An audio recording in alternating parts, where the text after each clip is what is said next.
不好了，阿平出大事了！今天早上卖菜辛苦赚来的钱，竟然被他那可恶至极的前夫给抢走了。整日游手好闲就知道喝酒的前夫，如今更是变本加厉，专门盯着阿平欺负，心眼真是坏得无可救药。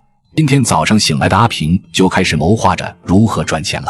辛苦了好几天，终于把新房子搭建完成了，他也终于可以腾出手做点其他事了。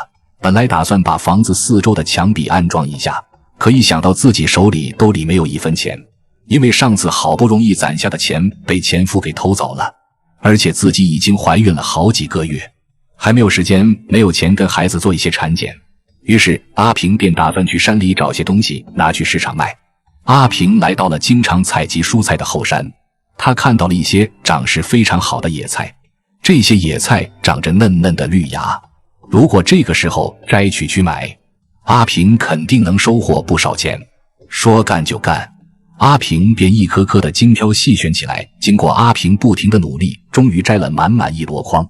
尽管阿平还不满足这一大箩筐，可这篮子已经装不下了。为了让这些蔬菜卖相好看，阿平还特意的把这些野菜捆扎了起来，又把根部都给去掉了，然后便带着野菜满心欢喜的去往集市。阿平这里到集市的路非常远，走了好大一会儿才来到镇上的一家超市。阿平礼貌地走上前，微笑地跟店里的老板打招呼，并说明自己想要在门口摆地摊卖蔬菜的想法。老板娘也是个好心人，没有为难阿平，同意了阿平的请求。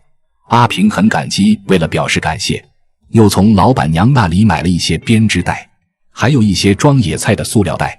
准备停当之后，把编织袋铺在地上，然后把这些野菜全部放在编织袋上。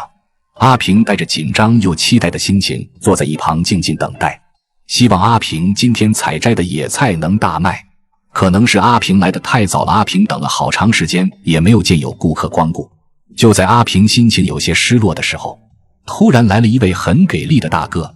大哥表示自己非常喜欢吃这些野菜，他打算把阿平的这些野菜全部收走。阿平也是万万没有想到竟然这么顺利，连忙手脚麻利地为这个大哥打包野菜。原来这个大哥是一位开饭店的，本来打算去集市买些蔬菜，可看到阿平的这些野菜卖相实在不错，而且店里的多次有人要求吃这些野菜，他没有犹豫，便全部把阿平的菜收了。阿平拿到卖蔬菜的钱后，心情很高兴。这一刻，阿平感觉自己的全部努力都没有白费。虽然卖出的这些野菜赚的钱并不多，可对现在的阿平来说，简直如同救命稻草一般珍贵。有了钱之后，阿平便决定买一些生活用品。他来到商店以后，挑选了一圈，最后先决定买一些今天晚上能吃的食物。阿平非常节约，只买了一些鸡蛋和几包方便面。虽然不是很有营养，但晚饭却勉强能应付一下。带着满心的欢喜，阿平便准备返还居住地。而在阿平返还居住地的途中，此时画面一转，只见前夫跟一个狐朋狗友2个人在喝酒。这时的2人已经喝得烂醉如泥，在前夫喝完最后一杯后，便晃晃悠悠地跑了出去。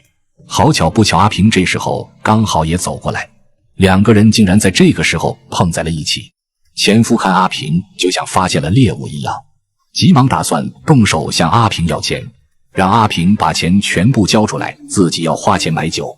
说罢便上前去抢阿平的钱。看着这个满身散发酒气的男人，心中充满了恐惧。可怀孕的女人怎么是男人的对手？前夫不大一会儿就抢来了阿平所有的钱，可阿平怎能愿意把自己辛苦赚来的钱拱手相让？